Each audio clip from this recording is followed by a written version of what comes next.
Hello, film Movie Crusaders, and welcome to our latest episode of the Movie Crusaders Chat About. My name's Sean Wasserkrug. With me, as always, is Brian Michaels. And today's episode, we are going to be talking about everything that we have seen in January, TV and movies.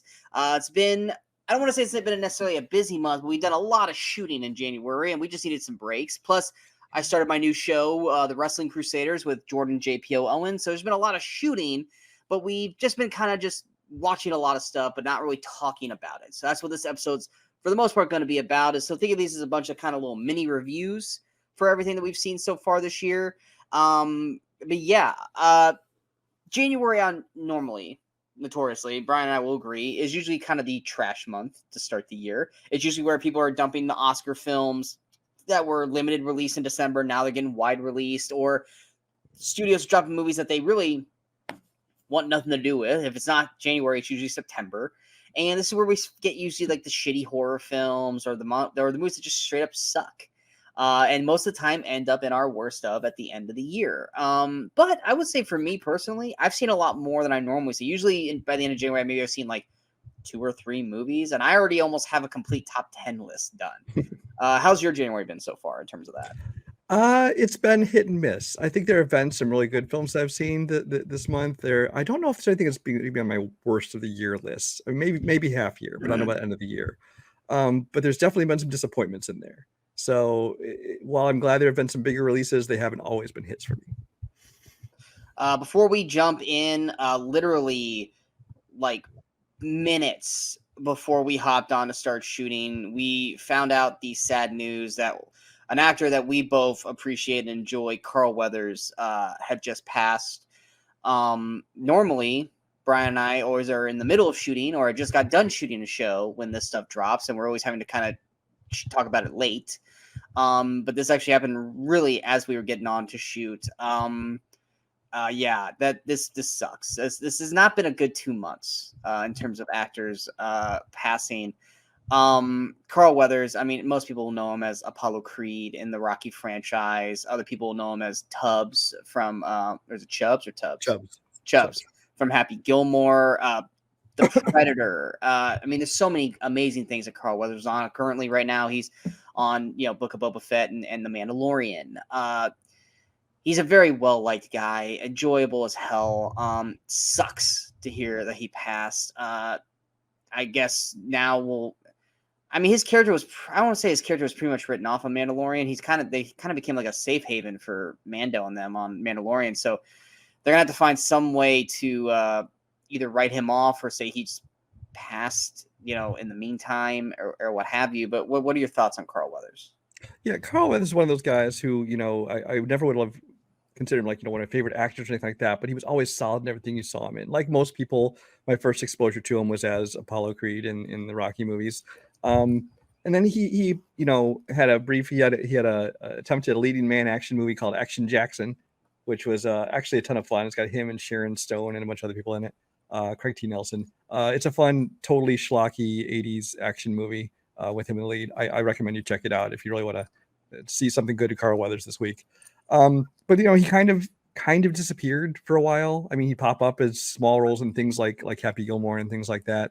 But then I was so happy to see him have that resurgence, with The Mandalorian. He got to have kind of a big role in that, and Book of Boba Fett, and I really enjoyed seeing him again. He seems to have such a personality where he could be like, jovial one minute, but then like really intimidating and serious and, dangerous the next. And he's one of those guys that, you don't think about a lot, but, you hear he pass, you're like, oh, that sucks.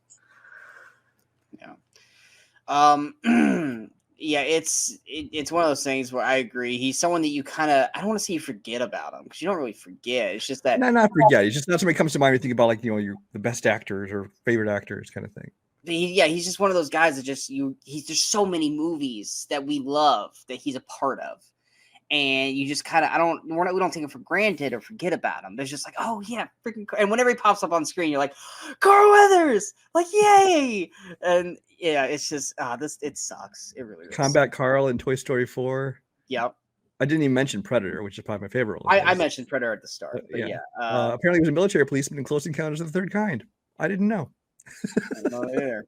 But yeah, we wanted to take a little moment here to talk about him real quick because he is someone that we, are going to greatly miss. Well, not just because he was on Mandalorian, but just because of how much joy and fun he's brought us over the years. I don't know how many times I have, something's on in golf and someone misses a putt. I just think all you had to do is just tap it in.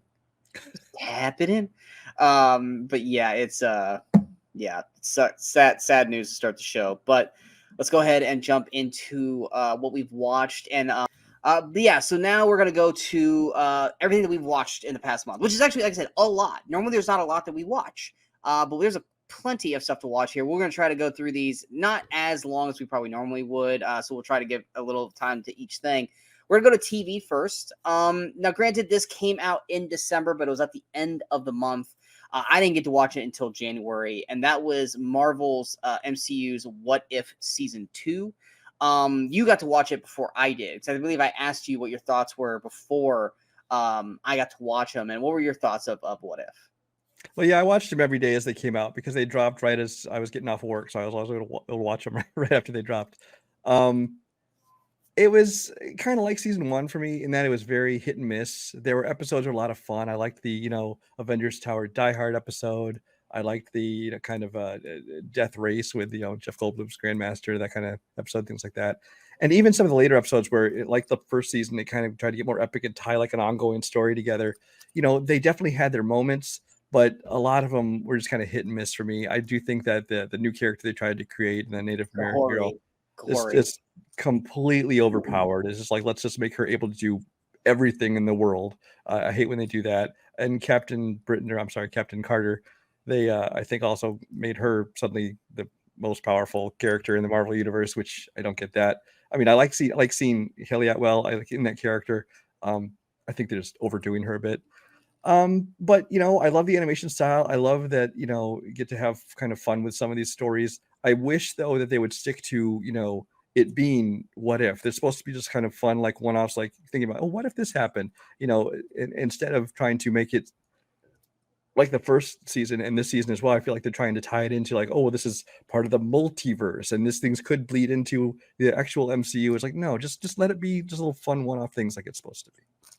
See, I am almost kind of on the opposite end. I thought What If Season 1 was fine. I actually thought it got stronger when they actually made the story a lot bigger, with like the Ultron thing. I was like, oh, okay, now this actually feels like a big like story kind of thing.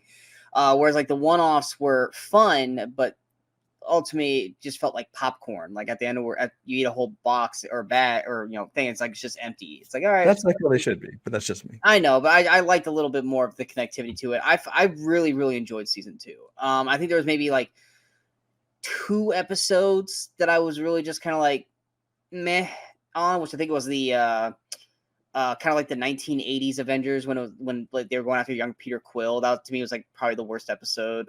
Which even then that wasn't. Was that the one with like Michael Douglas as Ant-Man in them? Yes, yeah, yeah, that was one of my favorites. Either. Yeah, like that was like, and I say that's like it was the worst one, but it wasn't bad. It just didn't contend with the rest. I thought the like kind of almost like almost Chinatown Blade Runner-esque of Nebula one was fun to start the season, but by the time the end of the season, it was like that one was like pretty low on my list. The Corey, that was the very first episode. It's been over a month. I don't remember that. Kahori's episode, I'm kind of the same way. They kind of made her a little too OP. Like it was like in her initial episode, it was fine, but once again, she literally like got the powers and within like a day was better than everybody who had been using it like their whole life, kind of thing. And then of course the whole finale aspect of it with her and Captain Carter like literally having like every single weapon possible and like just being able to like just and then know how to use them all was the thing. I was like okay, cool, like visual moment, but Captain Carter shouldn't know how to use all the Infinity. And then even just Kahori's powers, where she could teleport, she could shoot things, she could do like everything. Has the Tesseract, whatever the scene needed, so the movie could happen. Yeah, exactly. But there were so many other episodes that I fully enjoyed. Die Hard Christmas with Happy Hogan, I thought was fun as hell. Sam Rockwell was amazing as the Hans Gruber of the episode. Just having Sam Rockwell back as him was great. I love seeing Hogan's Hulk too. I see. If anything, that was kind of the negative for me in that episode. Like, it was cool, but then it just I felt like it went too long. For me personally, I actually preferred it when it was just Happy being happy instead of giving him a Hulk type, persona, because then he becomes overpowered. But I did like at the end when all the Avengers are about ready to attack him, they go, "No, that's the good guy," and then you just have oh wow, I'm blanking on Rockwell's name in the movie. Justin Hammer. Justin Hammer, and he's just in the Iron Man suit, like trying to like act like blend in kind of thing. I loved that. I loved the Iron Man in Ragnarok kind of thing with him and Grandmaster, or like you call it, the Mad Max episode. I know we didn't get Robert Downey Jr. back, but the guy who did the voice work for Tony Stark was amazing. It's like it's different enough that you can tell it's not Robert Downey Jr., but he has the tone and the inflection and the attitude perfect. It was great. I had so much fun watching that episode. Korg, who we're always kind of on, I thought Korg was good in that. I liked the Gamora aspect of it. I just loved everything about that episode. The Avengers 1601, I thought was great. That was probably my favorite episode. I loved how they integrated everybody into that timeline.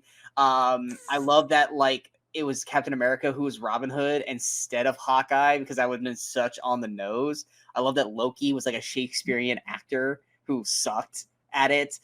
Everything about that. I loved that episode so much.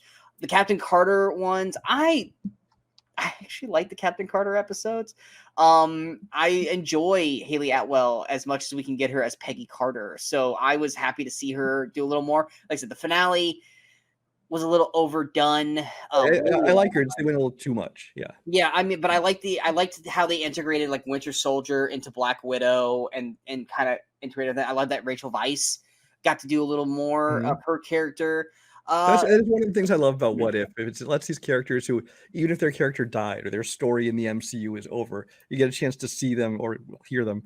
Hear them in those roles and see those characters again. You're like, oh, I liked Rachel Weisz in that. And then even the Hela Shang-Chi episode, I thought was solid.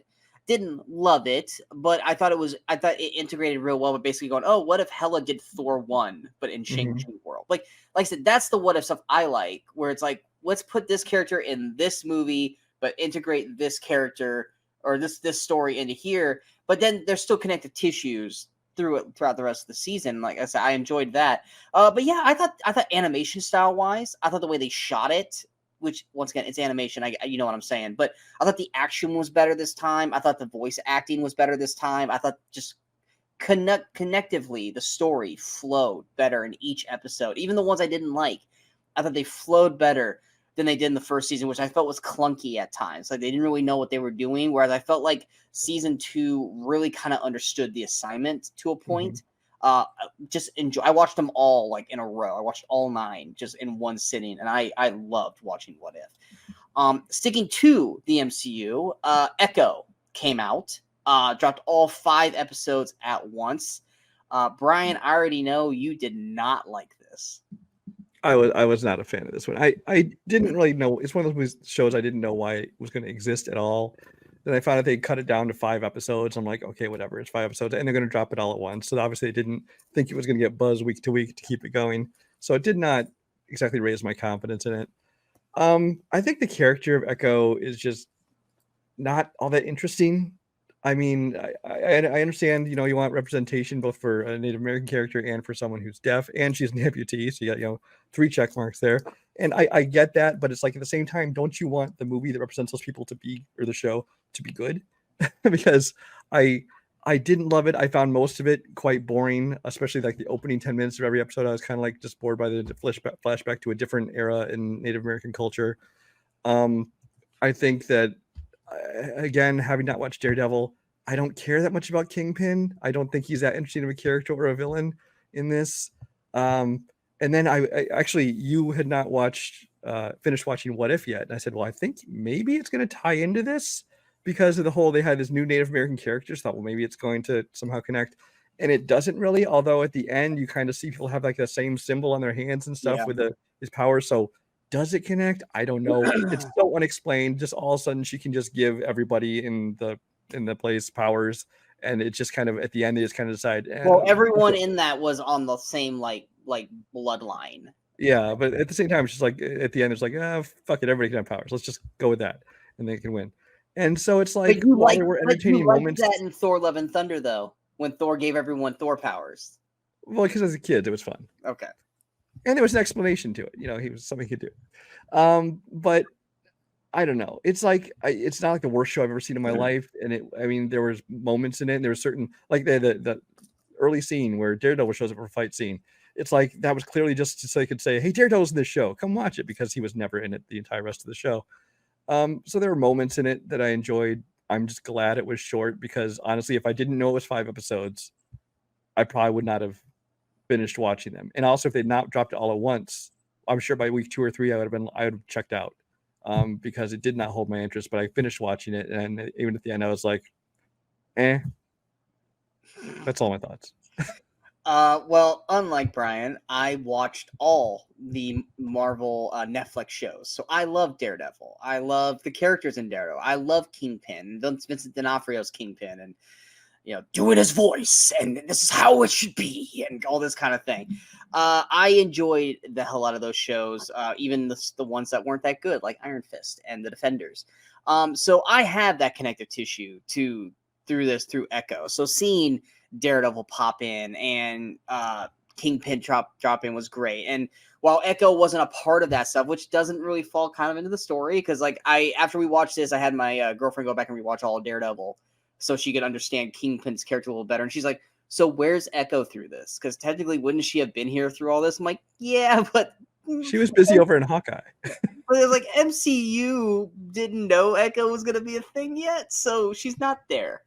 But so like, you just kind of watching this so you know who Kingpin and Daredevil are for a point. But I think what worked for me on this compared to for the 5 episodes is I really enjoyed the supporting cast. I obviously, Vincent D'Onofrio's Kingpin is great. I really enjoyed I don't know how to say his first name. Is like Chasky Spencer, who plays Henry, who's the guy who runs the bowling or the skating rink. I really enjoyed him. Biscuits, played by Cody Lightning, which first off, great name, by the way, Cody Lightning. I really Biscuits. Yeah, I really enjoyed him. I enjoyed we both enjoyed Graham Greene, who played like the grandfather Scully. I just enjoyed the family around Echo. Echo herself, she was fine. I wasn't necessarily like crazy about her performance throughout because she's playing it kind of one note through the whole film or through the whole show. It was more when everyone else was integrated around her that I think that the film or the movie show actually worked well. Granted, I watched these all in one sitting, so to me it was like a big movie. But I was a little let down by the end. It felt very small scale. Very anticlimactic ending, yeah. Yeah, it's just like, oh, I'm going to touch you, and then you're going to go back to your childhood memories and then run off. And then that's the show, bye. And it's like, I'm not expecting like a big, large-scale fight or something. I wasn't expecting that, but I did kind of want a little more than what we got. It definitely, you could tell because they did cut it down from, I think it was supposed to be 8 episodes. Down to 5, you could tell there were certain things like the Bonnie character. I felt there was probably a lot more to her character because they build her up as a way bigger character, and she's kind of only in like 3 moments really in the show, and I feel like a lot of that probably was maybe on the cutting room floor. I thought it was fine. I didn't love it. There's parts of it I really enjoyed, but there were other parts where I was just like, okay, it is what it is. I'm not against seeing her in future things. I don't know if I necessarily need another season of Echo by any means. I don't think we will, simply because this is the first one they decided to put this new Marvel Spotlight banner on, which according to them is going to be things that, are just kind of to tell a story that don't necessarily tie into the greater story of the MCU. And it's like, well, okay, you say that, but then okay, for instance, like Kingpin ends the show with this whole thing where he apparently wants to maybe run for mayor, and there's talk that might be something that ties into the Daredevil TV show. Well, it's like, well, already then you're tying into Daredevil, and then are you then going to say that Daredevil is or is not part of the greater MCU? Because okay, Matt Murdock shows up in Spider-Man No Way Home, but was that just a cameo, or is he the same Daredevil? Yeah, but you Nobody can knows. And with it's like, Kang, with who knows Kang what's going on? now not in this really anymore. They could focus things on the Kingpin. Kingpin could then grow into Spider-Man 4 because it's in New York. It has the ability to integrate Kingpin in through this. Now, yes, Echo could just be this one-off thing because she looks like she's staying in Oklahoma, but Kingpin is in the greater aspect of But this. this is what I'm saying is even Marvel doesn't seem to know what they're doing, or at least they're not consistent Well, with it, no, because they they had to said call an audible because of Kang. right, but then they say that we're going to put Marvel spotlight in this. This is something that doesn't tie into the rest of the MCU, but then you have this Kingpin cliffhanger, or at least ending, which is clearly setting up something for the future. So it's like, make up your mind. Is it or is it not connected? And it's like they want to have their cake and eat it too. It's like you got to make some decisions. Now I know these decisions were made after the fact, but they clearly cut it down quite a bit. They could have made some adjustments to decide whether or not they want it to connect or not. I think it's connected, but I think it's terms of not connected, meaning that we probably might not see Echo pop up anymore, or that might be just the end of Echo's story, and Echo's just kind of doing that, or Echo might pop in, and Echo might pop in maybe into Daredevil for a scene or two, kind of like how Daredevil popped into She-Hulk. We might get something like that, but it's not to the point where it's like, hey, you need to watch this. But I mean, Kingpin was in Hawkeye. He got shot by Echo in Hawkeye. So if you didn't watch Echo and you're going into Daredevil and there's Kingpin, well, how did Kingpin survive? Didn't he get shot in the face? So while you're saying that Echo technically is supposed to be a one-off kind of spotlight thing, you do have to watch Echo to know why Kingpin is not. I don't know if you can hear me, but you're totally frozen for me. Are you back? Okay. I've been talking the whole time. Yeah, you froze for like 10 good seconds there. No, what I was saying is that you have to watch Echo to continue the story for the MCU, because when we last saw Echo, she shot Kingpin in the face, and if Kingpin then shows up in Daredevil, totally fine. Well, how do you know how did Kingpin survive that? Well, you have to watch Echo. So while they're saying Echo is this spotlight thing that doesn't connect, you have to watch it to connect the story of what's going on, because it happened in Hawkeye and it's going to continue into Daredevil and it could continue into Spider-Man 4 and what have you. And so while I think it's more in terms of a spotlight that it's happening in Oklahoma and a one-off thing over here, but not in the main like New York-esque kind of story where most of the stuff's kind of happening. It's definitely got to be connected. It's got to. But yeah, I agree. They need to kind of, if you're saying you're gonna do this, then either you got to be lay down the fact and do it. Like Moon Knight, for example, they could come out and say Moon Knight, it's a spotlight, and we're probably not going to see any more Moon Knight, and that would make sense because Moon Knight's in. It would totally make sense, yeah. Because it's in Egypt. Like you're gonna have to bring his ass all the way the hell over, and like I wish they would retroactively go back and say Eternals was that, because fine, you like that story, great, but they still never explained the giant fucking thing in the middle of the ocean. I already heard that Eternals is gonna be in What If season 3. Great. So apparently, I think the story is like, what if they didn't stop either the thing that came out or what kind of thing. So we're not done with the Eternals, sadly. Hey, if that means they're not gonna make another movie, then that's a good thing. So. Yes. Now going to something that we both enjoyed, a show that really kind of came out of nowhere. Ted dropped in January, all the episodes. And this is a show that we both enjoyed the movies, more so the first one than the second one. The second one felt more like Seth MacFarlane just wanted to be on a soapbox. But we went into this not really sure what it was going to be or how to react to it, because it was like, Ted and John in high school. I had issues with it because I was like, there's no way this kid turns into Mark Wahlberg. Brian didn't have that problem. But it's basically, was it 8 episodes? 9 episodes, something like that, of just them, just them in high school. But yeah, what were your thoughts on Ted? I really enjoyed Ted. I think that there are definitely some episodes that are better than others. Like the first couple had me rolling. There's some in the middle where it kind of got a little iffy, but then I thought it finished strong. I think the kid, while I don't necessarily buy him as turning into Mark Wahlberg eventually, I think he was great. He had great chemistry with Seth MacFarlane as Ted. I think I believed him as the character, even if I don't believe him as Mark Wahlberg necessarily. But then again, they recast the parents as well, who we saw as the parents of the child when they were, in the movies. They recast those. There's some inconsistencies that it creates as far as continuity. So, I mean, there's things that clash with it, but Ted's not the kind of thing you worry about continuity. You don't worry about things like, how this fits into the greater franchise universe. You just watch it for some dumb fun. And I thought it was hilarious. I really hope. I was kind of sad when I got through them all that I'm like, oh, there's no more now. And because it's kind of show they dump all at once, it's like, well, now I got to wait. If they do more, it's going to be at least a year before I see any more. And so that's a little disappointing. But I quite enjoyed it. Yeah, I was, and I agree. The continuity thing. This is not the kind of show or movie that you need to like worry about that. You just need to know John made a wish that his bear would come alive to life. He did, and this is their antics from then on. Okay, cool. Here we go. But yeah, I enjoyed this too. I was laughing my ass off the first episode, and I agree. There are some episodes that aren't as good as others, but that's in everything.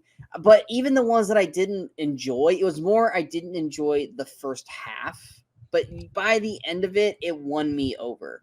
But I mean, the first episode is great. The Halloween episode is hilarious. I like the one where he's basically trying to get him laid. That was good. And then one where his dad's that was the finale, wasn't it? Wasn't that the finale? I think so. And then one where his dad's truck comes to life. He wishes that to life. The Christmas episode, yeah. I also. Oh man, that's all the political correct stuff coming out of his mouth was just tons of fun. Yeah, I remember like the bully episode when they were trying to pull the prank on the bully. Yes, like, the first half of it, I was like, I don't know if I'm digging this episode, but by the end of it, it won me over, and I loved it. Like even the second episode, I'm blanking on what the second episode is now, but I remember the second episode, I was like, oh, this is not capturing me like the first one did. But by the end of it, I was laughing and enjoying it. I think, like you said, the actor who plays John, I think worked incredibly well with the bear. The girl who plays Blair, I think it was great. I loved the dad. I don't have the cast list in front of me, guys, so I apologize. Scott Grimes. Thank you. I found out he'd been married to Adrienne Palicki. Who knew? Yeah, exactly right. Dude, you outkicked your coverage by a mile. But yeah, I always know him as the Weasley little douche from ER. That's how I know. Yep. And Mystery Alaska. But they were all hilarious. They all worked so well together. And I'm blanking on the wife's name. I know her from Waiting. I wasn't. I always get her mixed up with Lizzie Kaplan. It's Alana Ubach. She looks nothing like Lizzie Kaplan. But I wasn't sure about her character, but the porn episode, which was fantastic. That whole thing was great. I also loved the moment where Ted tells off the mean girl in class.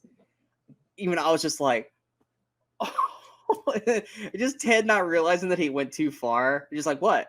Like, we're trying to get her better home. I didn't think you went too far. No, I didn't either. But even John was like, damn, dude. I loved this series. I enjoyed it immensely. I didn't realize how much I missed Ted until I got to see Ted again. And just like you, when it ended, I was like, oh, there's no more. I want to go back. I want to see more Ted. And I hope that they do decide to keep going more with Ted. Obviously with shows, you got to worry about getting the whole cast back, everything like that. But yeah, I hope we get more. That's the thing, there's not any big stars in this show, so I don't think it'd be that hard to get them back to make another 8 episodes. No, but when you have the younger actresses like Blair and John, like they grow up and they get other things, whereas like the parents, no, they can easily come back, be fine. So it's more or less like if this could be if they waited 2 years to film it, you can have those characters 2 years older. It's not like Stranger Things where you have to tell a story of when they were this age specifically. Well, no, and if anything, you can then have Ted and John go to college, and then you have the college, years kind of thing. But yeah, no, I had a lot of fun watching this because I remember I once again, you saw these before I did, and I asked what your thoughts were, and at first you were like, they go, oh, it's good. Some episodes are good, some episodes are just kind of but I enjoyed it, thoroughly. I was like, good. I was like, because I felt like if anyone was gonna not like it first, it'd be you. And when you were like, you liked it, I was like, okay, all right, we're good. Overall, I loved the show. I had a ton of fun with it. And that's on Peacock. Yes. Yeah, I was like, it's not Hulu, but yeah, it's on Peacock. If you guys are a fan of Ted or Seth MacFarlane, you guys should definitely check it out. It is well worth the watch. Like I said, it's about 8 episodes. Not that they were just gonna be like half-hour episodes; they were like hour-long episodes. I was not prepared for the length of the episodes, but I was happy because we actually enjoyed it. Now we're done with TV. We're gonna go ahead and go. There's 2 things I want to mention on TV. Yeah, go ahead. One of them, I just because we're talking about stuff we watched in January. One of them is a Netflix. Well, I guess it's a movie. about later. Oh, I'll skip that. So, okay, let's talk about on Amazon. There's a show called Hazbin Hotel. It's an animated show. It's 8 episodes. They just dropped the last 2 episodes this weekend.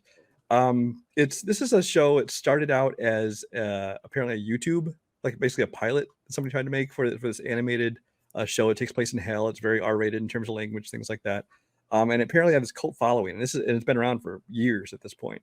But Amazon apparently picked it up, decided to make a full show out of it. They added some cast members. Stephanie Beatriz is the main one that stands out to me. I know David Keith is in there. No, Keith David. I always do that. Keith David is in there. A few other recognizable names. But it's just, this is one of those movies. If you kind of like your like adult animation, and especially if you're like me and you're a sucker for musicals, because the music in the songs in this show are really, really good, and I love it. And it's just one that I want to tell people you should check out if that's your kind of thing. Now we can go to movies. All right, well, go ahead and go into whatever you were going to say on Netflix. Oh, Netflix. It's a documentary. It's feature length though. It's like 97 minutes long. It's called the Greatest Night in Pop. It just dropped like a week ago. It's essentially basically the making of We Are the World, kind of from the concept of it, from when they first kicked off the idea of it, to kind of getting everybody together, and then like the last 2/3 of it is basically just kind of fly on the wall of like watching like how they did everything. It's just so many. If you don't know about We Are the World, it's basically one night after the American Music Awards, they got all of the pretty much every superstar in pop at the time, from Michael Jackson, Lionel Richie, Bruce Springsteen, Cyndi Lauper, Huey Lewis, Ray Charles, Stevie Wonder, down the line. They got all these people to come together to record this charity single to help for famine in Africa, I believe it was for. And you have all these egos in one room, and people arguing over like, oh, how come this person gets to sing this line? How come I don't get a smaller part than this person?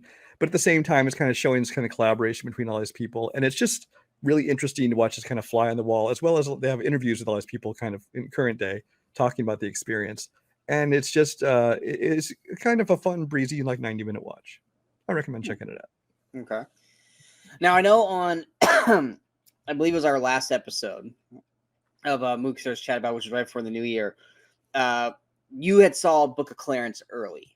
Mm-hmm. Oh, no, it was our anticipated episode, because I took it off my most anticipated because you saw Book of Clarence. And I left it on, even though I had seen it. Yeah, I finally got to watch it. Go ahead, just in case people didn't see it, brief run through for you on Book of Clarence. It's been a few weeks now. Book of Clarence, from director James Samuel, who did The Harder They Fall, which you know how much we loved The Harder They Fall. Yep. This time it was his take, instead of on a Western, it was his take on a biblical epic. It didn't completely work for me. I mean, you don't kind of get to see as much of his style in there. It doesn't kind of have like what we kind of expected after Harder They Fall in terms of the visual flair to it. I mean, there's a couple things here and there. You do get to see a little bit of it in the kind of writing, the dialogue of the characters, because they talk very much in kind of modern day vernacular. They aren't so much talking like the old, ancient, biblical times kind of dialect to them. I think that everyone does a great job. I think that Lakeith Stanfield is good, but Lakeith Stanfield's always good, even in crap like Haunted Mansion. RJ Seiler does a great job in it. There's a couple cameos in it that honestly don't really work for me. Especially one of them, which I won't get into because it'll spoil things. But overall, it was good, but I was really disappointed just based, and it's my own fault for setting high expectations after Harder They Fall, which is basically his first feature film. So it's the only thing I had to go by. And this one, while enjoyable, it didn't live up to nearly the same level. Yeah, I think I had the luxury of hearing your perception of it before I saw it. Mm-hmm. Because I went in with relatively low expectations. It was one of those where I was like, well, I guess I'm not going to watch it. And then finally I was like, you know what? No, I do want to see it. I want to see what it's about and see if I agree with Brian. And I agree. Compared to Harder They Fall, it's nowhere close. I do see his flair in it, but it's very muted down. Mm-hmm. I mean, like I said, his color palette in Harder They Fall was amazing. The cast, everything was great. His action, all that. Now, granted, in this film, it's kind of hard to bring that in unless he wants to completely do a reimagining, which kind of he is to a point. But yeah, it doesn't. If you were to tell me that the same person who did Harder They Fall did this, I'd be like, oh no, that's not good. Like, that's not the same person. Or, maybe they did this one first and Harder They Fall second, and he kind of grew into that, because this does feel like a step backward for Samuel. Nothing against the cast. Like I said, the Keith is great. RJ Cyler, like, is great. I wish we would have got James McAvoy a little bit earlier, because the previews made it seem like he was in the movie way more than what he was intended. And he's only in it for like 2 scenes, I think. Yeah, 2-3 scenes tops, kind of thing. Like, there's even trailers of him in it more. So he got cut considerably out of the film. I will say the second half is better than the first half. The first half, I didn't know what tone we were in. The tone was, I don't know if I was supposed to be laughing, or am I supposed to get serious, or what, because it goes from like kind of funny, and then at the end we are drama, just straight drama. And I'm just like, okay, it's like, have these characters grown on me enough in this time for me to care, outside of just the history of us knowing the history of it? Has he done a good enough job for me to care about the life of these characters by the end of the film? Yes and no. Like, because that's the thing, is like Lakeith Stanfield's Clarence, he's kind of a con man throughout most of the film. And when he's a con man, it's kind of hard to feel for him, because you don't know if it's a con or what have you. And so it's like, he just drastically changes his whole belief and thought process by the end of the movie. But Lakeith Stanfield's also so damn good in everything that you can buy into it. It's just more or less the rest of the people around him buying into it that you don't know if you necessarily fall in line with that. But I mean, for the most part, I enjoyed what I saw. Now, is this a movie that I'll probably go back and rewatch again? No, probably not. But for what it was, I thought it was solid, good, not great. I didn't think it was as bad as how you made it seem, but you didn't really say it was bad. You just were disappointed. I was just disappointed, yeah. Yeah, so I mean, I think I gave it a solid 70 to start out the year, which is a higher score than most things I've seen this month. Because I didn't outright hate the movie.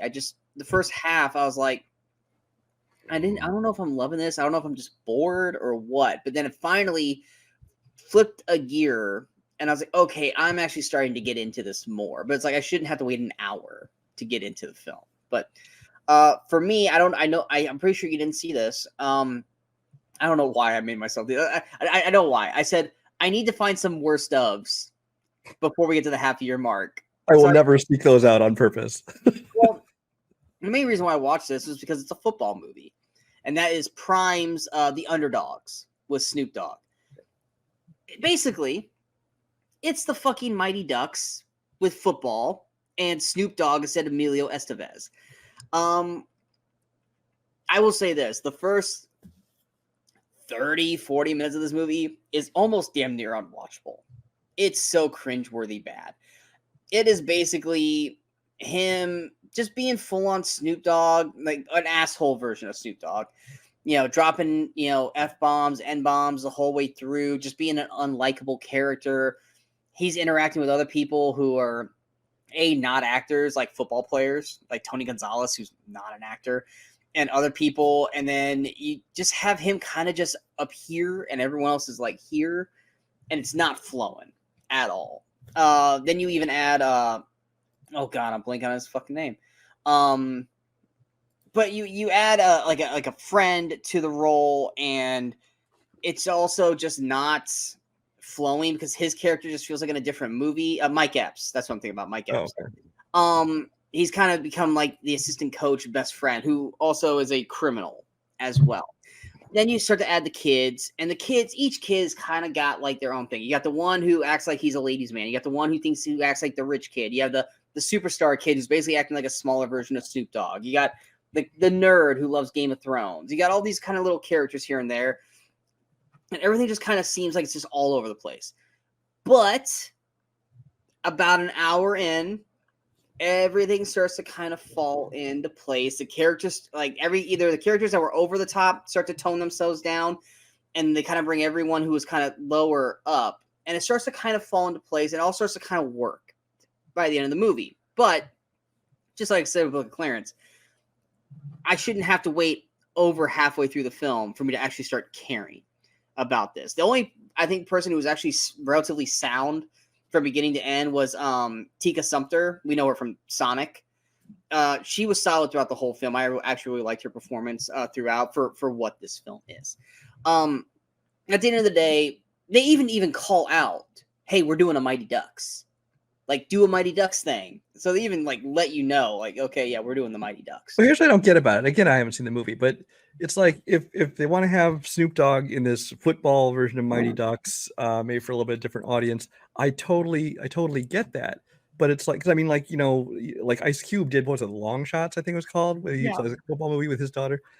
But then when you have him doing this kids sports movie, but then you're making it R-rated with all the F-bombs, N-bombs and stuff, it's kind of like, what audience are you going for this movie? Snoop Dogg fans. They're going for Snoop Dogg fans. And do they really want to see It's definitely not for kids. It's definitely not for kids. At the end of the day, it was like it's not good, but by the end of it, I was like, it is what it is. It's obviously not a good movie. I gave it a 33%. But you still have it in your top 10 films of the year. Because I've only seen 10. But yeah, it was, at the end of the day, I was like, I don't hate it as much as I hated it to start, but it's still not good. Go ahead with your next one. I'll knock out another one that you haven't seen. That is Out of Darkness. This is actually a February release. It comes out, I think, this coming weekend. Well, next weekend. I got to see it at an early AMC screening they did. It's essentially, they advertise like a horror thriller. It's more of a survival movie. It takes place in like prehistoric times. I think it's 43,000 years ago is what it says. Where it's essentially these prehistoric people who they don't speak English. They use this made-up language the entire movie, so the whole thing's subtitled, so you know what they're saying. Although they have very kind of modern facial hair and haircuts, which is kind of odd to me. It's called it's basically them surviving. There's like this unseen force that seems to some kind of creature out there that seems to be killing everybody. And they're essentially trying to survive in this new world all by themselves with very little to live on. And in the beginning, I have no problem with it being in this language and reading subtitles, things like that. In the beginning, they kind of set up a little bit of a kind of a creepy atmosphere, so you don't know what's going on. But the problem with me is it just never really went anywhere. It kind of goes on it's very slow movie. It's very monotonous movie. And then it all leads to this super anticlimactic ending where you're just like, oh, that's all we're headed for here. And I'm not going to spoil anything for anybody who wants to see it, but just know that it's very slow and it's not the kind of horror movie they're advertising it as. It was just it wasn't one that I went into with huge expectations, but I was still disappointed because it didn't hold my interest. Yeah, that's all I would say about that one. Yeah, because because this was a sneak peek. You thought you were gonna get didn't you think you were gonna get Lisa Frankenstein? Lisa Frankenstein might be the one I see actually on Monday night, because AMC is doing this thing once or twice a month where they have this AMC Screen Unseen, where you go to see a movie, you don't know what it is, it only costs you $5, although I'm using my A-list membership for it. And all you know is the rating and the approximate runtime, and it's not even the exact runtime. So you can look at the kind of release calendar and kind of guess which ones it was. Like I saw Book of Clarence, I'm like, well, it's either going to be Book of Clarence or it's going to be Mean Girls or it's going to be something else. Didn't know. And this one, this one is advertised as Scream Unseen, so it's a horror movie. So it could have been this, could have been Lisa Frankenstein, could have been Imaginary, but it's a little too far out to see that one. So it's kind of like you don't know what you're going to see ahead of time. Now, I didn't mind. I knew this was a serious possibility, and so I was like, I'm fine, I'll go watch it because I'm interested in it from the trailer I saw. But it was just kind of Sticking with horror, I saw Night Swim. Honestly, trailers for this actually kind of gave me hope because it has two people that I like. It has Wyatt Russell and it has Carrie Condon, who I thought deserved Best Supporting Actress. Didn't she get nominated for Best Supporting for and she's Ed Sheeran? Yeah, I believe so. Yeah. Yeah, so it's like, okay, we got two really good leads, and it's a horror movie. So even if the concept of the story is bad, we still got really two good leads for this movie. And this was stupid. This was just dumb. It was lazy to a point. And then like when you get to the twist, you're just like, well, it's not It Follows bad, which I know people are like, what? I fucking hate that film. But you know how my biggest problem with It Follows was that you can easily take care of the situation. You can easily fix the situation. Night Swim was the same way. It's like, you could just fill in the fucking pool. Like, you just fill in the pool. Like, it's not gonna hurt you. But then there's like this one stupid reason like why they won't do it. And so it's just like everything just keeps happening because you won't fill in the pool. And as it just keeps going, you just kind of have to keep like shutting that part of the brain off. But it's also one of those cheap kind of horror films where it's like it doesn't ever fully want to go fully R because it's PG-13. So it's like they could have made this work better. They could have done a little more to emphasize the horror, or they could have actually like straight up did some legit killing. It spent more time kind of like It, where it just wanted to fuck with them. And then by the time it was like, okay, game on, it's like I'm already tuned out of this. Like I just don't care. And then just the actual end point of it, I was just like, that was it. Like it's just at the end of the day, it was just like, yep, this was a January horror film. That's it. Every year they have, especially like the first week of January. This came out the first week of January, I think. And they always have that early January quota to fill. If they drop some horror movie that really nobody had ever heard of was coming out, and it's always PG-13. It's never a good R-rated horror movie. And so I was going to write this off as just another one to pass on.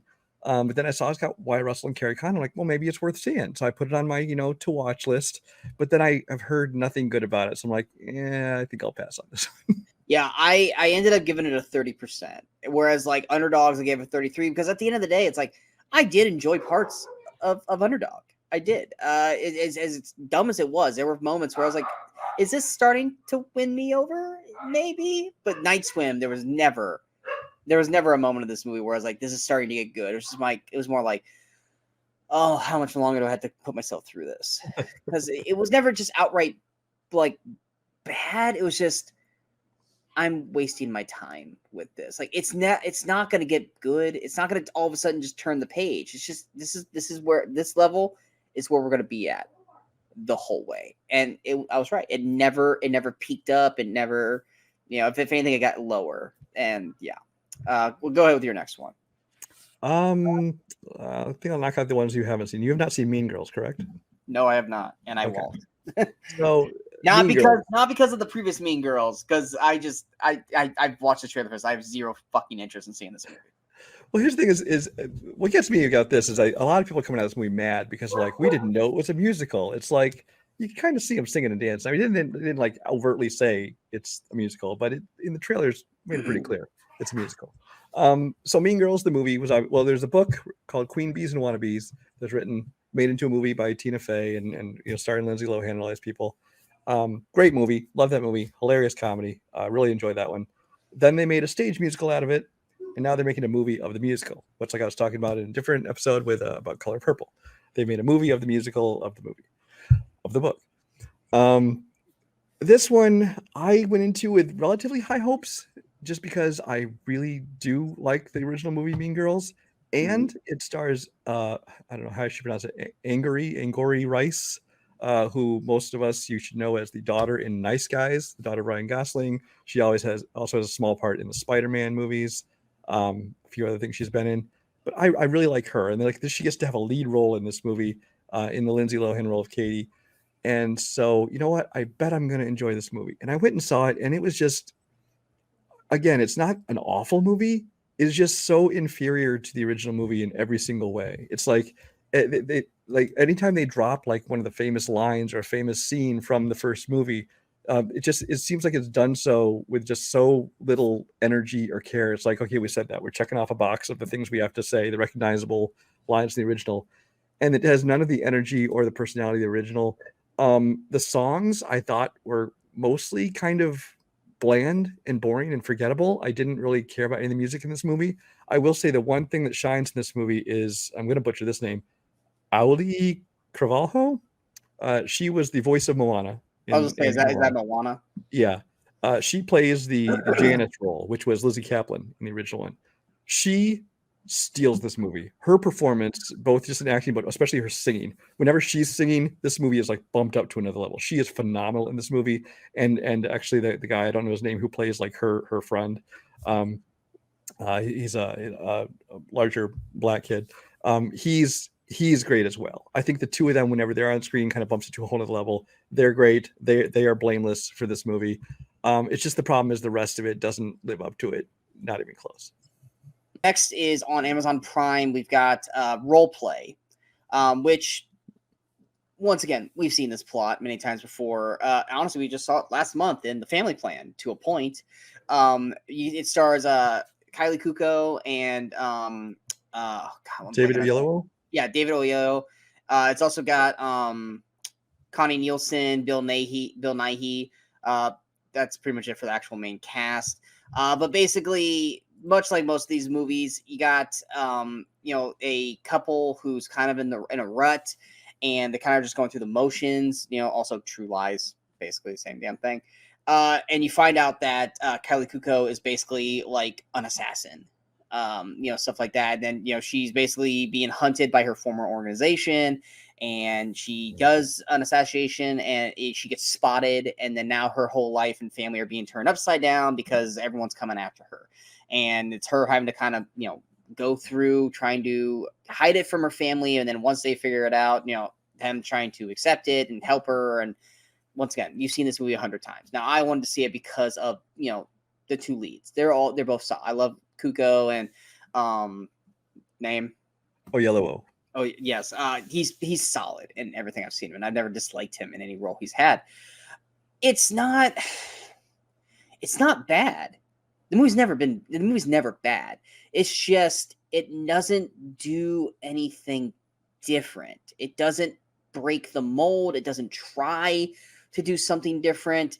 It, once again, just like with Night Swim, it could be a good R-rated, violent, kind of movie, and it still has moments of violence, but it still feels toned down for what it is. And at the end of the day, the movie ends, and you're just like, yeah, I've seen this done like probably 20 times before, and all 20 times before was better.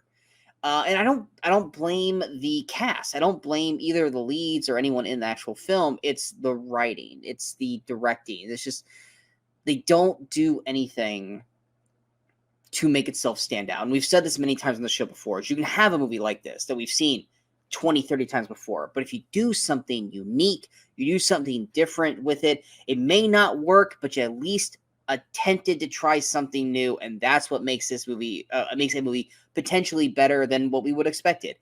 Roleplay doesn't do anything new. Roleplay doesn't do anything different. It's the same bare bones, point by point by point, but done on a smaller budget, not done with as well of a cast, and it just feels like a safe kind of bet movie. But the problem is that when you have many films like this done so much better, this just feels like a cheap ploy movie they put on Prime, and that's kind of what it felt like at the end of the day. Like I said, no fault to the cast. It's strictly a script and directing decisions. But yeah, Roleplay didn't work for me. You just kind of watch it, and you're just kind of like at the end of the movie, you're like, yeah, so that was a thing. But yeah, I gave it a 35%. It just didn't work for me overall. Go ahead with your next one. Let's get Lift out of the way. Yes, we both saw Lift. Lift, a movie that I really would not have been interested in because it stars Kevin Hart. And Kevin Hart doesn't do much of anything for me. But it's directed by F. Gary Gray, who has done a lot of great films. It co-stars Gugu Mbatha-Raw, who I really like, and she's just beautiful as hell. Sam Worthington, Vincent D'Onofrio, Billy Magnuson, Jean Reno is in there. Bern Gorman, who you might know from Pacific Rim. It's got a lot of good people in it. Jacob Batalon. Yeah, like Batalon's in it. Yeah, so it's got a great cast to it. It's going to be like an action, I guess, action comedy, although there's not a ton of comedy to it. It's basically Italian Job for the most part on a plane. It really is, and it's trying to be anyway. Yeah, it's trying to be. Now, the problem is, this is a Netflix movie. And I know there are great Netflix movies. Watch our best of each year. You'll find we have great Netflix movies. Yeah. Although a lot of them tend to be acquisitions, not Netflix-made movies. Because Netflix-made movies often tend to have a look to them. And this definitely has that. This looked like, kind of like with Red Notice, where it has like a sheen over it. And every scene, even if it's just two people talking in an airplane hangar is clearly shot in front of a blue or green screen. And it's like, you couldn't just go to an airplane hangar and shoot somebody filming here, because it's like, I don't know if it's just a budgetary issues or just laziness or what it is, but there's so much obvious green screen things like that. It's got to be a lazy thing, because we've seen some of the budgets for these films. Yeah, Like, yeah. no, So I don't know you have the money. I think the problem is they're paying all this money to like the stars and, hey, come make a, hey, Yeah. Rock, come make a movie for Netflix and we'll give you a ton of money. It's like, okay, that means you have nothing left to spend on the movie itself. I don't know what it is. All I know is the Netflix movies tend to have a look to them. This kind of Netflix movie. So it kind of looks cheap in terms of the green screen, special effects, things like that. The biggest flaw is going to be Kevin Hart, because now in this movie he tries to play it straight a lot more. He does play it straight, which I'm not sure if that's better or worse. I'm not sure if like it's worse trying to see him act like smart and serious, or it's worse trying to see him to act like a romantic lead who could get Goomba the Raw. I'm not sure which one is more unbelievable. He's not ugly, dude. God damn. But he's also the size of my. That doesn't mean anything. Don't hate on Kevin Hart's height. But I just don't believe him. I can't take him as a serious actor. The action scenes are, kind of uninspired. Honestly, they didn't blow me away. Kind of bored by them. And it seems like so much talent was on screen there and none of them really got to do much of anything. It just felt like a movie that as soon as I finished watching it, I already started forgetting about it. Yeah, I honestly was like, when we were going to talk about this, I was like, what am I going to say about this movie? And luckily you talking kind of like brought, stuff back in. But yeah, like it started off fine, like with the whole like heist in the beginning. I was like, I love heist movies. Yeah. Yeah. I was like, and where it actually went with Batalon and everything, I was like, you know what? I don't mind that. Like, that's actually, I'm not hating this movie right away. Then we started getting to the crux of the film, and they're so badly trying to be Italian Job, where they're all hanging out and trying to figure shit out, like in the hangar or wherever the hell they were at. And you're trying to build the cast up, and like you're watching this movie, like, oh, here's Sam Worthington. He's clearly going to be the bad guy, because why would you cast Sam Worthington in this movie? You casted him to not do anything in this film. He's just a guy. I was like, did you guys not know who Sam Worthington is? Like, he was only in one of the biggest movies ever 2 years ago, and two of the biggest movies in box office history. I'm not saying his acting prowess deserves like a big name role, but you don't put him in this movie and he's just a douchebag agent. It's just like, who has like 3 scenes in the film. And then you have that one part in the movie where he actually tries to go like, I don't even want to say it's racist, but he like talks down to Kevin Hart, thinking he's like a gang member or whatever. And I'm just like, I started watching going, that was uncalled for. Like, there was never even a reason for that. I think it's like, well, how can we make him not like this guy? Well, let's have him make a racial statement. Okay, cool. Exactly. And it was just one of those, like, it was just so like thrown in and off-putting that like it just stops the movie. Because you're just like, I remember like me and my girlfriend were watching, we both just like, what was the point of that? Like, there was no lead into that. It's not like Kevin Hart said or did anything to deserve that. But it was just like, yeah, they just wanted just to make sure, oh, we're not supposed to like Sam Worthington. But like the rest of the cast, like there are people that we like. We do like them. But then like when you get to the actual heist, you're watching, it's like, what's the point of them? Like Vincent D'Onofrio. We love Vincent D'Onofrio. But it's like when we get to the actual heist, what was his job in the heist? To pass one thing over. That was it. You could have had anyone do that. Like, if you're going to have a heist team, at least give them multiple shit to do. Like, there's 3 of them that are just sitting on the plane just to sit on the plane. Yeah. It was like, what was the point of their characters in this movie? Because there really wasn't a point to them. They talked about how like they needed to get this. They need every person in this crew is important for their own reason. And then like at one point, one person like can't make it, and so I was like, oh, that's fine. We'll use somebody else. Like, well, that was the thing that bugged me too. Is this one character gets too scared because of how risky this thing is. And they're like, oh, well, if he's not here, that's going to cause an issue for this. Okay, well, we're going to have to call an audible and do this. But then you find out later that it was planned for him not to be there. And it's like, so then why did you give him a piece that you needed? You made the job harder for no reason. It's like, why? it's throwing a twist in. So I understand you're trying to fool Twist. somebody, but at the same time, you're throwing in things that are only meant to fool the audience, which don't actually play into the plot of the Which movie. And it's like, that's always been a fucking pet peeve for me. If you're gonna have a twist, have the twist be logical and make sense toward the story, not to throw a twist just to make the audience feel stupid. Because at that point, you're not doing anything to help with the film. You're just throwing a twist in there to fuck with people who are watching it. yeah, That's not good writing. That's lazy writing where you can't figure out how to get to point A to D. So you just throw in another number or a letter who has no business being in there just to throw a curveball. And it's an unnecessary curveball. And that's how it felt with Lift. It's like you're watching this whole way through, and even the end, it's just like how they got to the end point or how they survive or beat the bad guy or however you want to word it, just was also just lazy.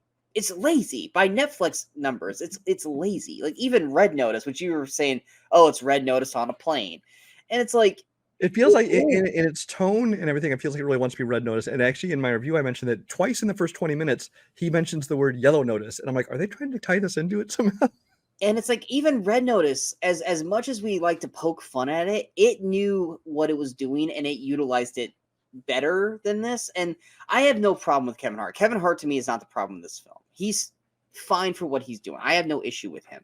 It's more the execution of the rest of the cast and the lack thereof with the Sam Worthington, Vincent D'Onofrio, all of them, that how they didn't utilize them to their full potential. They threw twists and curves in there that were unnecessary, unneeded, just to add some extra anxiety to the plot. And at the end of the day, it just ends, and you're just like you said, you're more like going, well, that was just dumb because of this.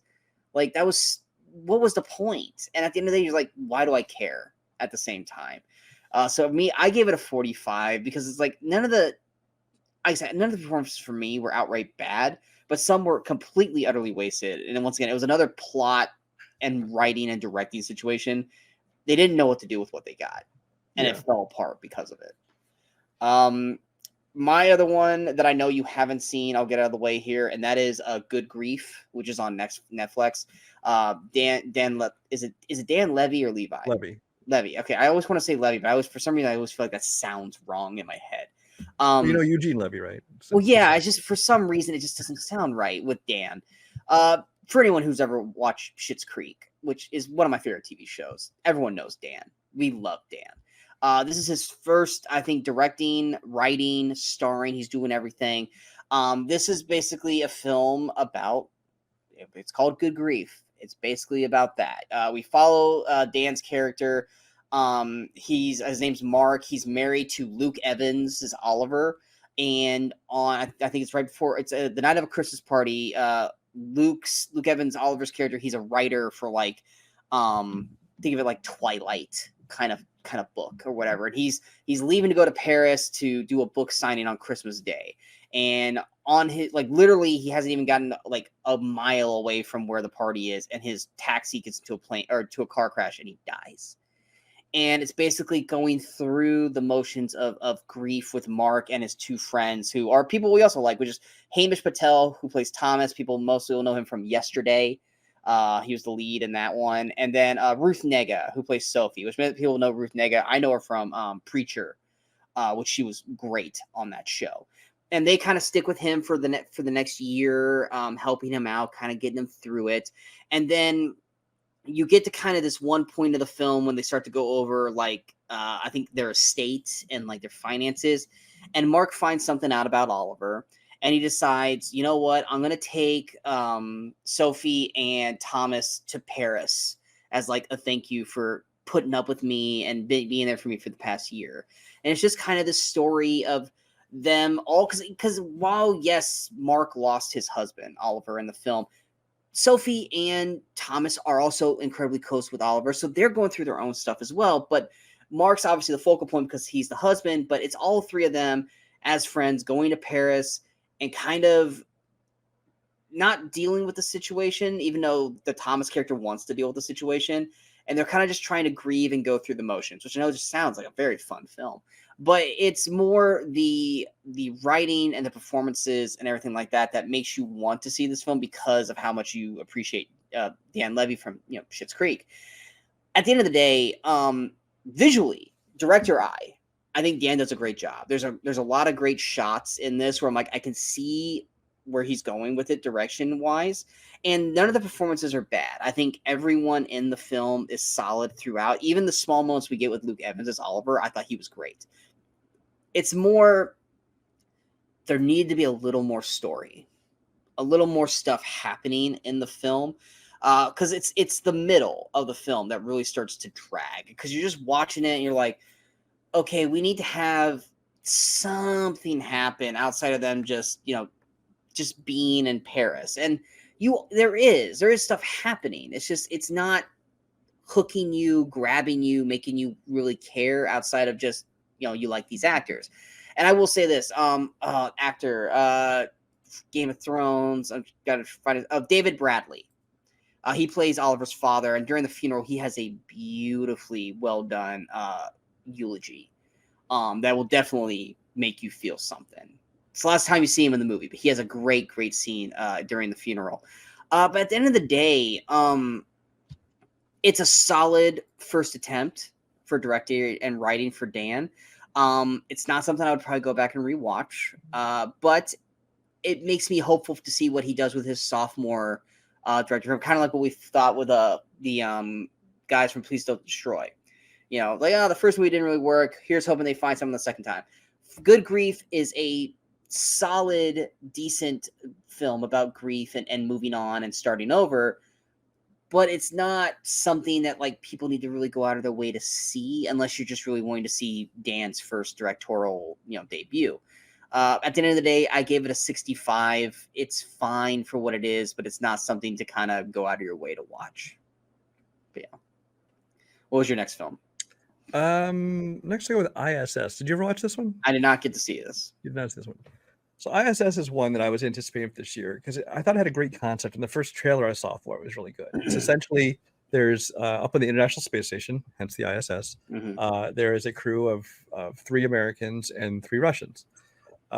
They're all up there getting along. They have this strict policy of we don't talk politics up here. We're just one people. There's all doing like scientific experiments and things up there, research. So you don't worry about nationality up there.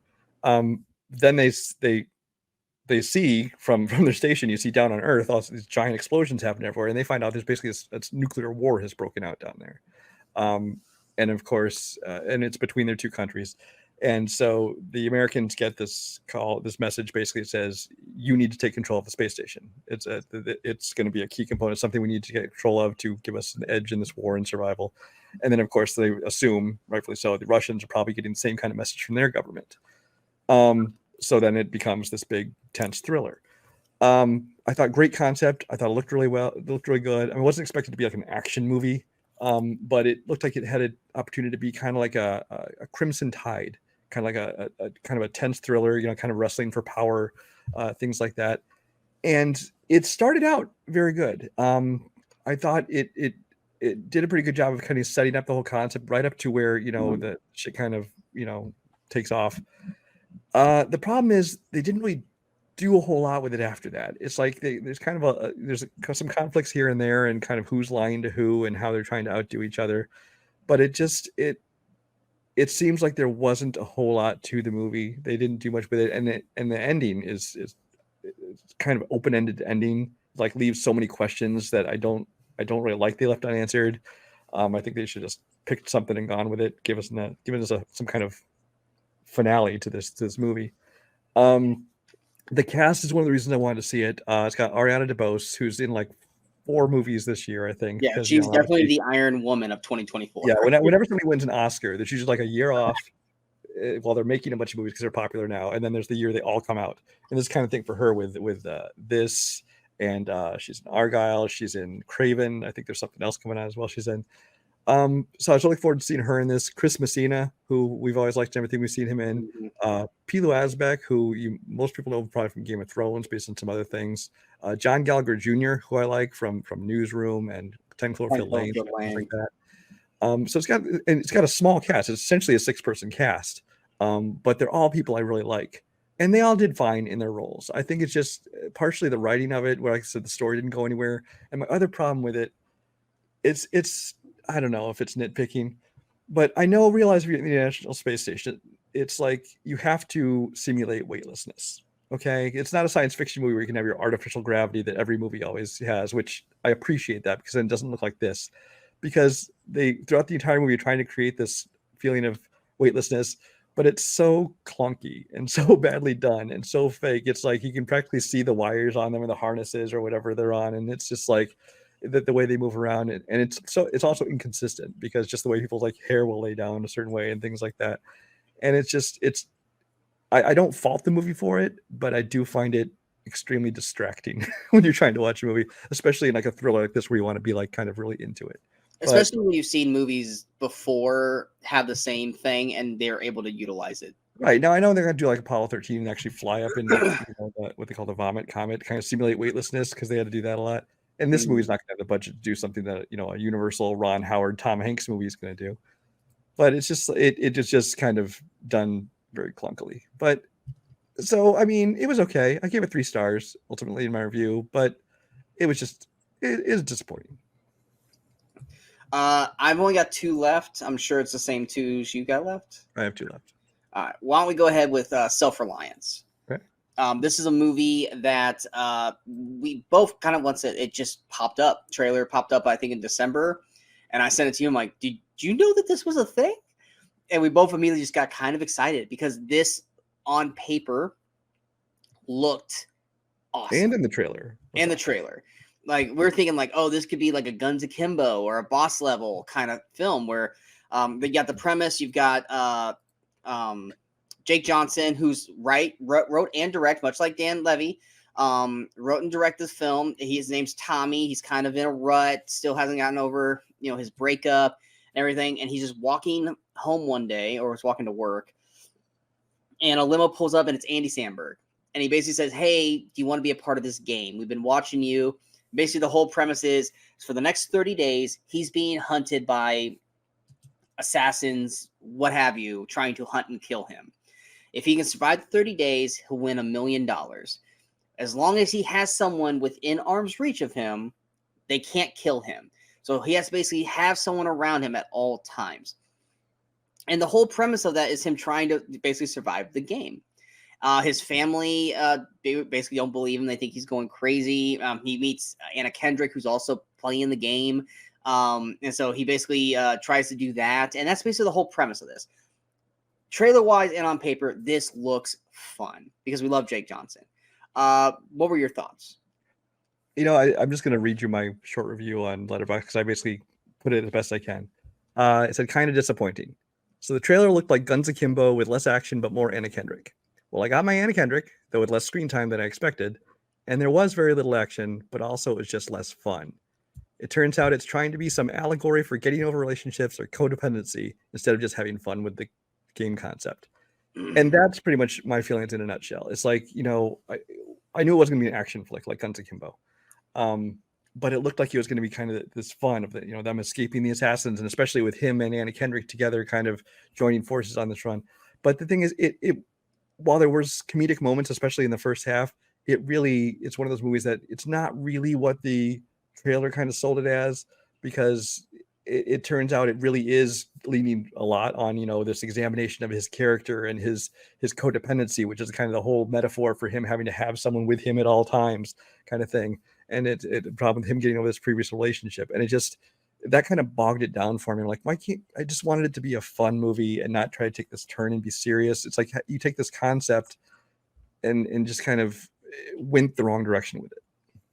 Yeah, I'm inclined to agree. I think this movie could have went one of two ways.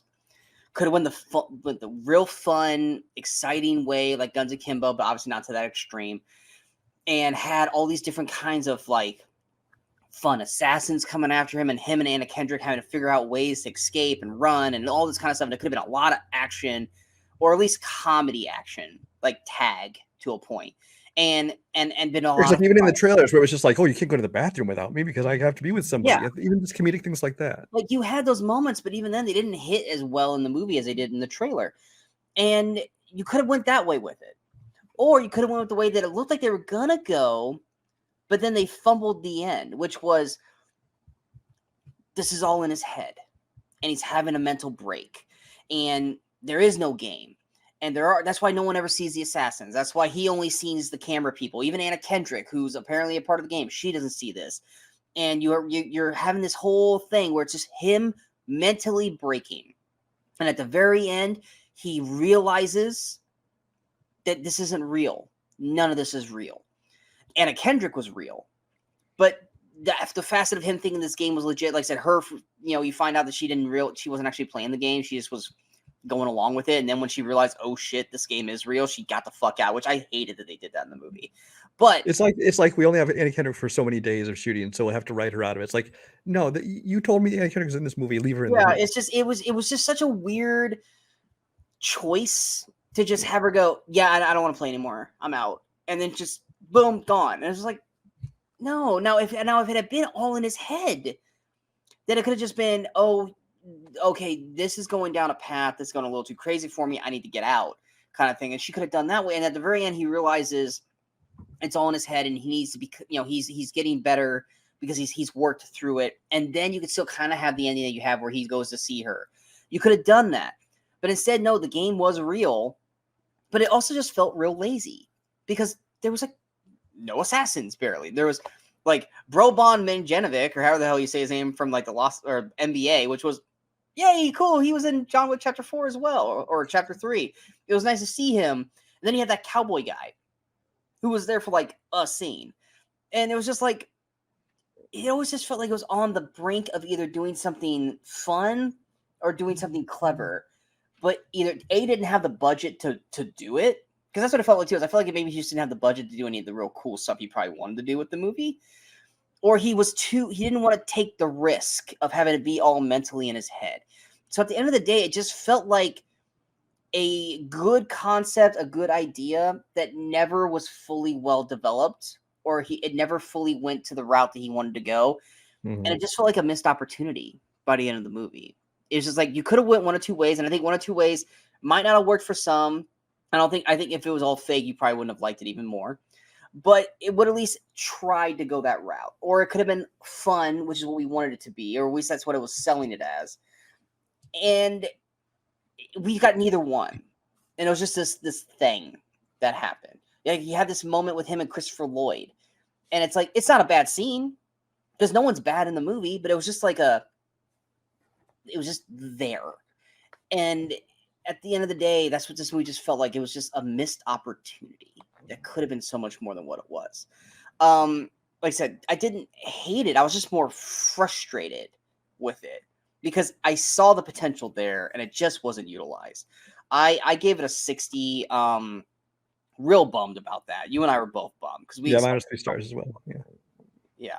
Our last movie on here is a movie that I think both of us weren't expecting much from this at all, and surprisingly was enjoyable and fun, and that was The Beekeeper.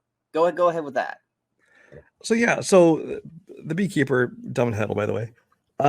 Jason Statham. It's a Jason Statham movie. It is. As the lead, and it's coming out in January. So my expectations are low for this because Jason Statham has this odd career where it's like he will put out these movies where like he's the star of these really good, major studio, films. And then he'll pump out some of these ones that go like straight to VOD that are just really forgettable and dumb. And it's like, okay, whatever. But he's never like gone completely one way or the other. He's kind of straddles it at all times, which more power to him. Take those paychecks. This is one I would have totally expected to have been the latter. It's like a movie nobody knows anything about. He's it's kind of starring him. It's got this weird title, The Beekeeper. You don't know what it's about. I saw the trailer. The trailer looked fine, but it still didn't blow me away and make me expect much. And it's got a cast around him that it's people we know, but people we also can see doing that same kind of film. Yeah, I mean, it's got Josh Hutcherson is in there playing a great douchebag in this. Josh Hutcherson is a person who I think can be really good and really bad in movies. This is one of the ones I really liked him in this. I didn't like his character, but I thought really his performance bad in Five Nights at Freddy's. Really good here. Yeah. Go see Detention. Watch that movie. Good movie. Don't listen to Sean. Jeremy Irons, who's an Academy Award nominated, maybe winning. I don't know. Academy Award nominated actor. But he also knows how to have fun and things like, Die Hard, or is the voice of Scar in The Lion King. He's in this one. Felicia Rashad is in this movie for like a scene, essentially.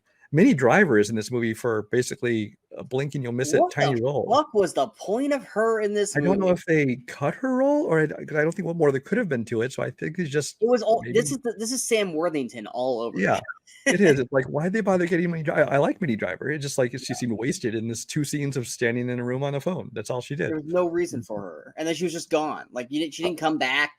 Yeah, she's left.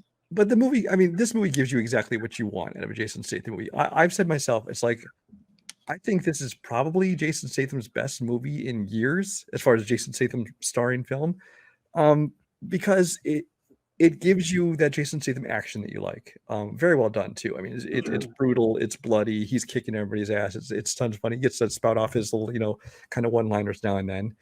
But at the same time, there is a story behind it. I said in my review, it feels like he's trying to like find his John Wick, and this kind of feels like that same kind of character.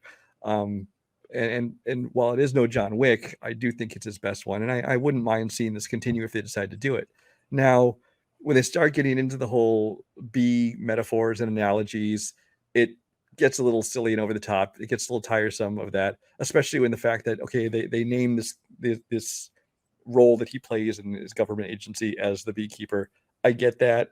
Fine, call it that. But he also happens to be a beekeeper who keeps bees. It's like, I don't know how that was supposed to play into it. Like, does that mean that the other beekeepers are also beekeepers as well? Right, because that the new beekeeper who comes after him, she doesn't look like somebody who's keeping bees at home. I'm just saying. No, not at all. That's weird. But it's also directed by David Ayer, and he has done a lot of great. He does a lot of great, beautiful, kind of gruesome action in a lot of his movies as well. Supporting cast I already talked about. But yeah, this is just one I was pleasantly surprised by, especially for a January release. I actually went and saw it again last night, which I don't see a whole lot of movies more than once in the theater, but a friend of mine hadn't seen it yet. So I'm like, I'll go with you. Why not? So I went and saw this again. And I enjoyed it just as much the second time. Yeah, I mean, like you said, Statham, he toes this line. I think it's either he just gets real lucky with certain scripts that work really, really, really well, and he just kind of picks whatever the hell is going to pay the most, whether it's like The Meg or Homefront or Italian Job or the Heat, or not The Heat, Spy, where it's like sometimes he just gets lucky and stumbles into something that's great, and then there are other times where it's like, okay, I don't know why you were in this movie, man. You're Jason Statham. Why are you in this? And he's just kind of, I don't want to say he's going through the motions, because he's not, but he's also not really doing a whole lot of acting. He's just doing Jason Statham kick ass, which for this movie, that's kind of all you need. I mean, John Wick with Keanu's not doing an Oscar-worthy performance. He's just going through and kicking ass. And you know what? That's what you're needed for in that film. You're not needing to have these huge monologues and acting performances. You just need to go in, kick ass, look good doing it, have the occasional line here or there, and boom, you're done. And look at Keanu now. And that's looks like what they're even starting here with this, because it ends open-ended, so you can continue going on with more Beekeeper movies. And you know what? People are liking this, and people will go see it. Like you said, Josh Hutcherson is a great douchebag in the movie. Jeremy Irons, I wasn't a fan of his performance in this, because he's playing it kind of like a scared, like, oh, he's the head of this. Oh, there's going to be a badass moment with him. And there really wasn't. He was just kind of like, oh, shit, we're scred. Like, see, I kind of like his performance as that, because it's like he's this person who used to be the head of the CIA, and now he's basically working for a private company. So he he knows about this beekeeper operation, so he knows, like, oh, this guy's, it's kind of like when that guy answers the phone in John Wick is like, oh, it's like he knows who you're up against. He's like, oh, you're fucked. You might as well start making your funeral arrangements. I like that, but at the same time, go ahead. Oh, but at the same time, I liked how while he kind of knew it was going to end up, he has to like try and get the people together to try to stop him. At the same time, I like his relationship with Josh Hutcherson's character, where it's like, look, I've worked for you, but you fucked up. This is your problem. I guess I was kept waiting for him to hit that level mode of the villain mode for him. I didn't need him to go full Scar or anything, but I also didn't want him to kind of just act like scared the whole time. Like, at least have some kind of confidence. Oh, I'm who I am. Like, it's gonna be tough, but you know what? He's gonna kill you, but he isn't gonna kill me. Like, I'll deal with him my own way. But you should go talk to your mother. kind of. See, I didn't feel like it at all. I thought his feeling was like if he decides they put me in his sights, he is going to kill me. Like I can't stop this guy, so I got to try and throw as many bodies at him as I can to try and just overwhelm him. We just love Jeremy Irons, and I just wanted a little more out of him from what we got. Like, it's not what he did was bad. I just wanted more. Now, there are some real bad performances in this movie. There's some real bad acting in this. Mainly the two people who ran the call centers. Both of them were atrocious, especially the second one. I loved them. They were cartoonish. They were cartoonish, but it was also it was too much to a point. And then the assassin guy that joined way too late into the movie. Like again, he was very cartoonish. There was definitely people that felt like they were in a different movie. They were definitely a movie I like, because like I'll watch like Crank and shit all day long. You know, but it did feel like there was like these people were kind of taken out of a different kind of Jason Statham movie and put into this Jason Statham movie. I will agree with that. I think there were performances I didn't like. Just I was not big on the FBI agent, the Felicia Rashad's daughter, the main one. And I think a lot of that is just because they also didn't feel like they were in the same film. Like you had Hutchison, Statham, and Irons. They were in the same movie. They knew what movie they were in. Then you had people who were in the extreme version of that movie, and then you had the people who were in the serious version of that movie. And they stayed on their paths, and very rarely did they come into the movie that Statham, Hutchison, and Irons was in. And that was the problem, is that it felt uneven at points. Depending on who was on the screen at the time, it didn't feel like it flowed with what these three were in. Now, these three were great. They towed the line exactly what they wanted to. And Statham was great in the movie. The action scenes look great. The brutality of the scenes look great. There's that one scene, I think going into the third act, where he attacks that one, I think it's called the 3 Points building. Everything about that was great. I loved that. I will say, throughout this movie, especially in the last setting of the movie, which I won't go into, he should have been dead 50 times over. Anybody could be just boom, killed him.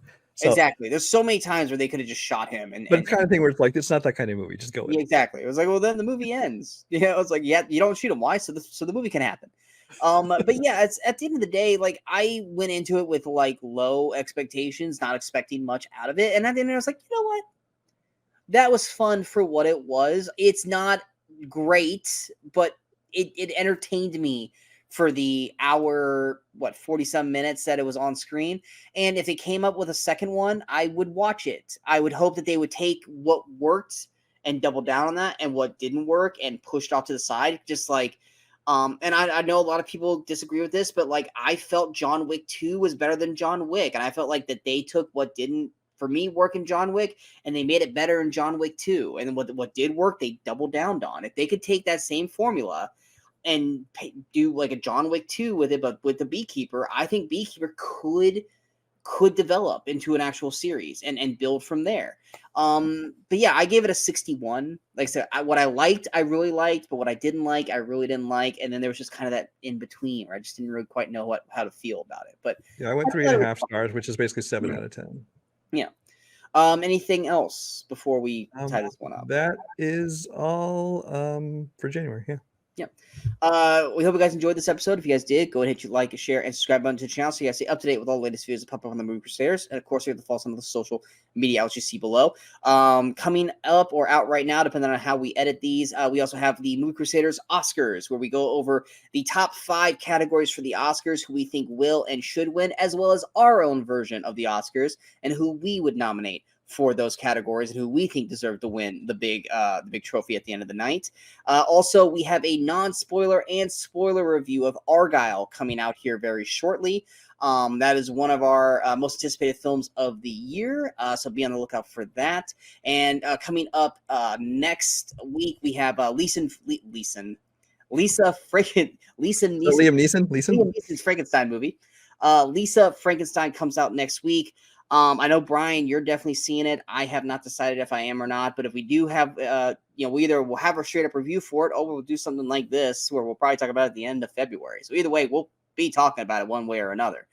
But until next time, in case we don't see you, go watch some movies and go have some fun.